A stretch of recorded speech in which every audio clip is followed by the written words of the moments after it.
YSRTP అధ్యక్షురాలు షర్మిల ఇంట పెళ్లి బాజాలు మోగనున్నాయి. షర్మిల కుమారుడు రాజారెడ్డి త్వరలోనే ఓ ఇంటివాడు కాబోతున్నారు. ఇటీవల రాజారెడ్డి ప్రేమ వ్యవహారం సోషల్ మీడియాలో హాట్ టాపిక్ గా మారిన విషయం తెలిసిందే. యుఎస్ఏలో ఉంటున్న రాజారెడ్డి ప్రియా అట్లూరి ప్రేమించుకుని పెళ్లి చేసుకోవడానికి సిద్ధమైనట్లు ఊహాగానాలు ఊపందుకున్నాయి. గతంలో వీరిద్దరూ కలిసి ఉన్న ఫోటో ఒకటి నెట్టింటి వైరల్ గా మారింది. అంతేకాక వైఎస్ విజయమ్మ ప్రియాంక అట్లూరికి చీర పెట్టిన ఫోటో బయటకు రావడంతో వీరి పెళ్లి కన్ఫర్మ్ అయినట్లే అయిపోయింది. కాగా రాజారెడ్డి వివాహానికి సంబంధించిన పనులు వేగంగా జరుగుతున్నట్లు తెలుస్తోంది. రాజారెడ్డి ప్రియాంక పెళ్లికి వివాహ ముహూర్తం ఫిక్స్ చేసినట్లు తెలుస్తోంది. ఇరువైపుల కుటుంబ సభ్యులు ఓకే చెప్పడంతో వీరి పెళ్లికి గ్రీన్ సిగ్నల్ పడింది. దీంతో రాజారెడ్డి ప్రియాంక అట్లూరి మూడు ముళ్ల బంధంతో ఒకటవనున్నారు. అయితే రాజారెడ్డి వివాహం ఫిబ్రవరి 17న జరగనున్నట్లు తెలిసింది.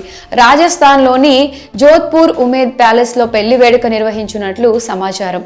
జనవరి 2 లేదా 3వ వారంలో హైదరాబాద్ లో నిశ్చితార్థం ఉంటుందని తెలుస్తోంది. వివాహ వేడుకను అంగరంగ వైభవంగా నిర్వహించేందుకు కుటుంబ సభ్యులు ప్లాన్ చేస్తున్నట్లు తెలుస్తోంది. బంధువులకు, ఆత్మీయులకు, స్నేహితులకు ఆహ్వానాలు కూడా పంపుతున్నట్లు సమాచారం. ఇక ఉన్నత చదువుల కోసం యుఎస్ వెళ్లిన రాజారెడ్డి అక్కడ ప్రియా అట్లూరితో పరిచయం ఏర్పరచుకున్నారు.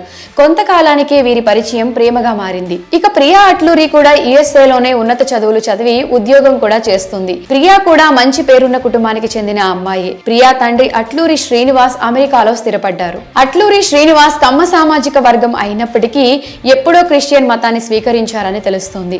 ఇన్నాళ్లు వైఎస్ షర్మిల భర్త బ్రదర్ అనిల్ తో ఉన్న స్నేహం ఇప్పుడు బంధుత్వంగా మారబోతుందని సమాచారం.